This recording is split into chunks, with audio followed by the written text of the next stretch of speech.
You probably clicked on this video because you are battling with yourself to do the hard work, or at least the things you need to do. It does not matter if you are preparing for tomorrow's exam or if you have a project to do. You are constantly listening to things, but not from now on, because I want to show you a strategy that helps you never procrastinate again. You will not have to force yourself to study or work. By doing these 3 simple steps that you will learn in this video, it will be much easier to prepare for the exam or work on the second job. I have been using this method for many years and it has been really useful for me. As soon as you start performing these 3 steps, everything will change for you and you will finally find the willpower and motivation to do all the things you have postponed. But you have to watch the video until the end to learn all 3 steps. 1. Do hard work by dividing tasks into smaller steps. If I were to ask you to choose between $100 for today or $150 for next year, most of you would probably choose $100. Because 1 year is a long time interval. You do not know what will happen until then, so you better get $100 today. You can get it and invest and gain much more than $150. When you do something vague, your brain tries to avoid it at all costs, because it thinks it has to spend a lot of energy, and the result is the opposite, because the brain is trying to optimize and keep that energy for later. Your brain starts making excuses to delay these things. For example, you have to prepare for tomorrow's exam, you missed a lot of classes and reading the whole book in one night seems unreal. You definitely need a lot more time. You do not even know where to start or what topics to study first. Your brain starts making excuses to procrastinate or avoid things altogether, and wants to satisfy you with thoughts like your friend is going to sit next to you and help you. Or let's give another example.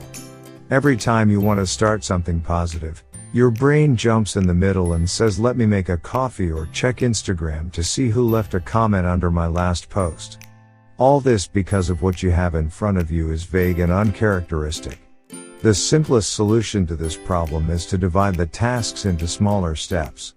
Instead of preparing for the test, set a goal to read only the first chapter, which takes about 10 to 15 minutes.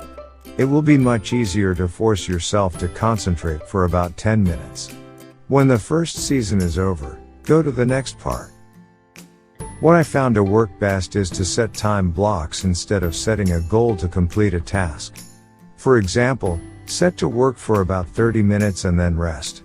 This is much better than spending the whole day studying, for example, but then postpone your work by watching the movie. 2. For hard work, boost your reward system by controlling your diet. The food you eat directly affects your brain. And because your brain controls the rest of your body, everything you eat for breakfast affects your mood, willpower, and motivation to do hard work throughout the day. When you look at grocery store shelves, most products are full of sugar, which are labeled differently. In fact, sugar is named after 56 different names such as dextrose, fructose, glucose, dextrin, etc. Excessive consumption of these different types of sugar has many side effects on the body. One of the main reasons for your laziness and lack of concentration while doing things is that you consume a lot of sugar. Your brain is very complex. But what we do know for sure is that it works through hormones and transmitting neurons. One of them is dopamine, which is responsible for your reward system. When you socialize, have fun, eat a piece of cake, or even when you get a good grade or do your homework, a message is sent to your brain and dopamine is released. Feeling good afterwards makes you decide to eat another piece of cake to experience this increase in dopamine again.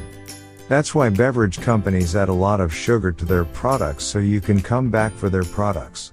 So far no problem, but when you consume too much sugar, your dopamine levels go up and down to normal. And things like socializing and being successful in your work no longer produce enough dopamine to raise it, because your normal dopamine level has already increased.